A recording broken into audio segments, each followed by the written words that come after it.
Rexor reached for a pile of fabric and handed it to me. You don't have to wear these, but they might provide some protection for your hands.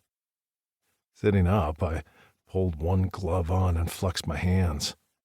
My orange hair flopped to my face and it blinked it out of my eyes. You're probably wondering what happened to me. I'm not like you. I flexed the palm of my ungloved hand and a small flame flickered to life. I waited for the shock or disgust to cross his face, but he only glanced at the flame before meeting my eyes. No, he sighed. You're not. Clenching his jaw, he exhaled roughly. A creaking and a fluttering followed as a pair of large white wings stretched behind him. He flapped them once as blood dripped to the floor. My mouth dropped open. What? Our enemies gave you fire. They gave me wings and an anger problem. He gripped my neck, and only a small flare of pain followed his touch. Bringing our foreheads together, he said softly, You have any plans? How does revenge sound? For the first time in as long as I could remember, a smile stretched across my face. Revenge sounds great. Chapter 1. Fenix.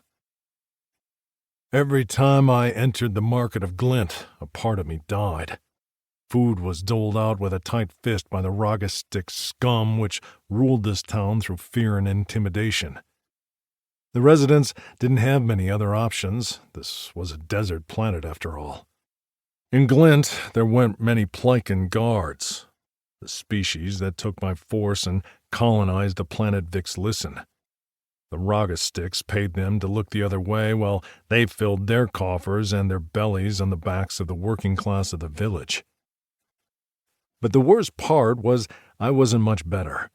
I wasn't doing a flecking thing to help anyone here, because I could barely help myself, only adding to their problem. I contributed to the wealth of the Rogastics. With every step I took, the sabers tied to my belt rattled.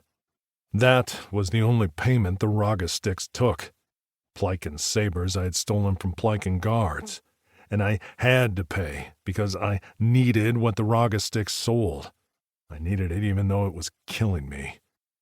My skin itched, and I resisted scratching at it under the heavy hooded cloak. Any other village and my blue skin would alert the guards, but not here. Zachary walked next to me because he refused to let me come alone, and that made me even more ashamed. He never complained, and his gaze constantly scanned the crowd for threats. Vendors shouted at us to buy their wares, and the smell of smoked meat hung in the air. We walked by a jewelry stand, and the seller's son, a small chit, reached for me with a beaded necklace. "Just your color, warrior," he shouted. I dodged his hand only to brush the entire side of my body against Zachary. Air left my lungs in a rush as pain flared up my body like flames. Stumbling, I gasped as my eyes watered while I fought to get myself under control. "Fenix," Zachary murmured. "I'm sorry." "Not your fault," I groaned. "Tried to avoid the chit. Not your fault."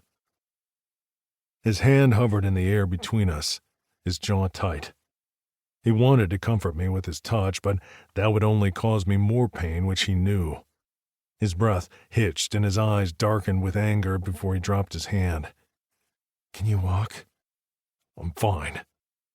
The pain was receding. "Let's keep going." I was grateful Zachary remained at my side. Once it had been 4 of us on this planet, the cast-offs from our enemies' failed experiments to turn us into super soldiers. Drixonian warriors were known to be close and loyal to each other, but the 4 of us were unique. No one had been through what we'd been through. Rexor had been sold as a gladiator and forced to fight in an arena until he killed his owner and fled. Miko had been thrown into the pit with the planet's criminals to rot, except he escaped.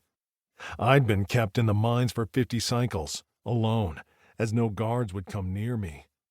I'd nearly gone insane in the solitude.